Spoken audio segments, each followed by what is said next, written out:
billion people around the world, or about 2/3 of the entire world's population globally, experience severe water scarcity at least 1 month each year.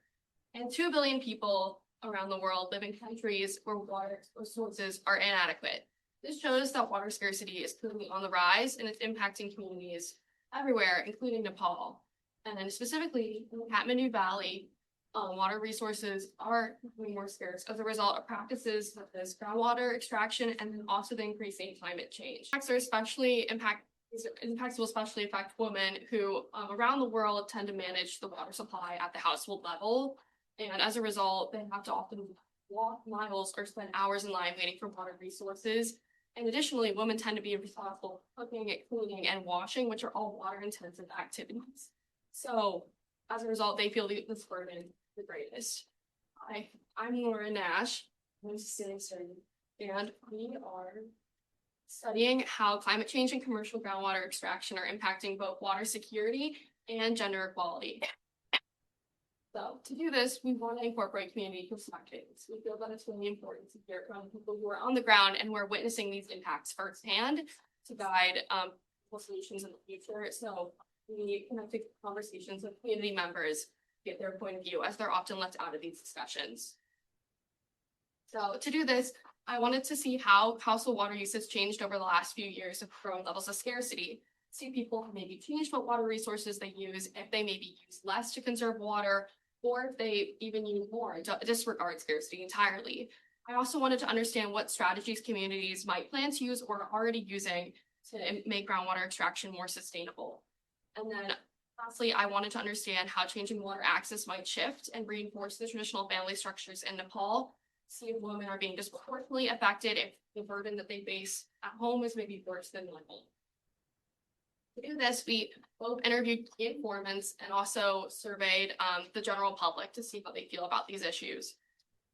And then just some background information. In Nepal, there's 4 main water sources. They are tube wells, dug wells, traditional water spouts or tanks, and surface water sources. And then my research focuses more on the commercial groundwater extraction side of it. And for commercial groundwater extraction, they use the tube wells primarily. They can either be shallow or deep. So what we found was that water availability and quality have been changing in more recent years, and this is a result of increasing climate change and commercial groundwater extraction, but it's also a result of the Lohani Water Supply Project, which has expanded water access by bringing piped water to like a bunch more households in the Kathmandu Valley. Unfortunately, climate change and commercial groundwater extraction have both negatively impacted water scarcity, though, by decreasing the groundwater level and leading to more unpredictable rainfall, which has provided for more challenges with recharging the water supply. And as you can see here, people generally felt that there have been changes in water quantity and quality as a result of commercial extraction in their area. There's also been a lack of regulation for current extraction processes, and both the communities and the key informants advocate this, saying that regulation of commercial groundwater extractors has not been severe enough, and it maybe needs to be a little bit stricter. And as you can see on this chart too, people generally felt that across all 5 areas that we surveyed, that current water extraction and distribution practices are not sustainable currently. We also found that women are more involved in decision making, and this was true both in informant interviews and in household surveys. Many key informants even said that women's voices might be heard more than others just because they're so involved in the water process at the household level. And so women now are participating in civic society. They're being heard in these discussions, which is really important for furthering these solutions. And as you can see in this chart, most people felt that current water systems actually challenge traditional gender roles rather than reinforce them. And then my deliverable for this project, in addition to being a scientific report, will be a pamphlet that we will pass out to communities and also government officials so that they can understand the work we're doing and how we're trying to help these communities. Nobody even heard of Roman Methodist, but with our view, we have heard of them. Generations of citizens in the Kathmandu Valley of Nepal have utilized these ancient stone spouts that have resisted for thousands of years. These technologically advanced spouts have survived earthquakes, wars, and yearly monsoons. But they are threatened. They are disappearing, literally. Many of their locations are no longer known. Many of them have dried up. The Monument Act designed to protect them was inadequately maintained. My project is to understand how community and government management work together to 80% of local communities said that the government supports and maintains the restoration of their heaties in their areas.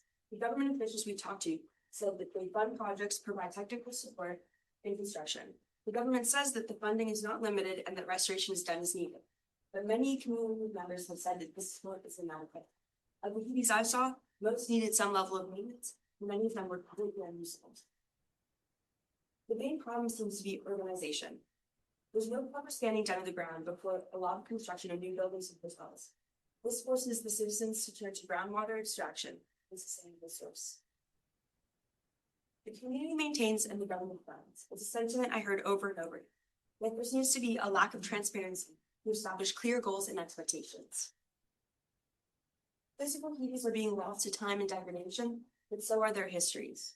There are unique and fascinating stories behind the usage and creation of every single visible.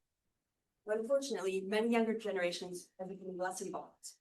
These promote involvement of younger generations while helping the older generations realize the value of their traditional knowledge. My recommendations are as follows. If we use technology and management in order to track which areas are in need of restoration, as well as understanding which canal routes can fund to prevent urbanization problems. We also need to improve communication.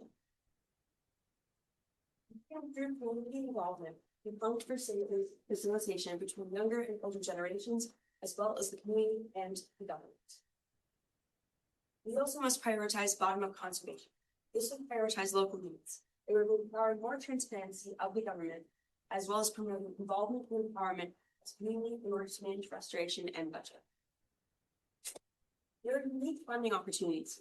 If we promote ecotourism to visit heaties or even install plaques with information such as the histories and usage information of these heaties, more travelers will eat at local shops, shop at local stores, support local businesses, and patronize with local tour guides throughout Kathmandu Valley. The local communities in the Kathmandu Valley of Nepal play a critical role in water management. In our study, we learned that the community needs to maintain involvement in policy making. In our study, we learned that transparent communication is key to improving community management. Do you want to put the citizens of the Kathmandu Valley of Nepal, as well as our mentors, Dr. Sapana Lohani and Robert Jungle, and our research partners, Nirjana Bakari, Diksha Chudal, and Milani Shakya. Thank you. Dear Cece and Lauren, congratulations on your exceptional work related to the water resources of the Kathmandu Valley. I understand the challenges of stepping outside one's comfort zone, but both of you did an excellent job in learning and immersing yourself in the local tradition and cultures. Though your work may seem separate at first glance, Cece and Lauren, they are in fact deeply interconnected. Research has shown that the over-extraction of groundwater is a major factor contributing to the depletion of traditional water source spouts in the valley, particularly as cities, traditional stone spouts tap into subsurface water sources. For example, with the introduction of Melamchi water supply system, groundwater extraction has reduced, leading to increase in the number of cities that still yield water.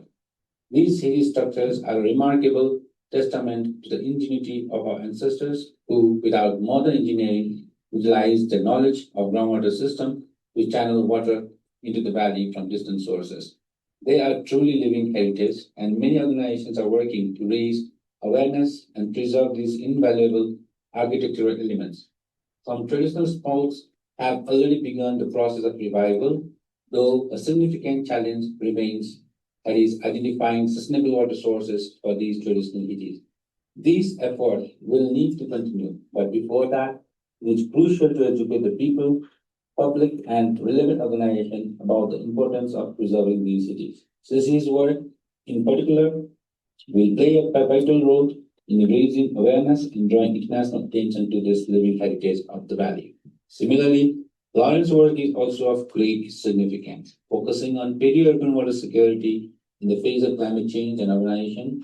Groundwater extraction in peri-urban areas of the valley is reaching alarming levels, threatening the livelihood of the local communities and raising serious concerns about local water security. Lauren's study explores areas of significant groundwater depletion and examines the dynamics of water extraction as well as policy dimensions and the conflicts and cooperation among various stakeholders. Many different stakeholders are involved in groundwater management, and the cooperation between them is essential for the effective management of our resources. The understanding reflected in Lawrence research will be invaluable for local authorities and community-based organizations as they work to manage these resources more sustainably. I am confident that both of your contributions will have a lasting impact on the valley, not only in terms of conserving traditional water sources, but also in ensuring the broader water security of the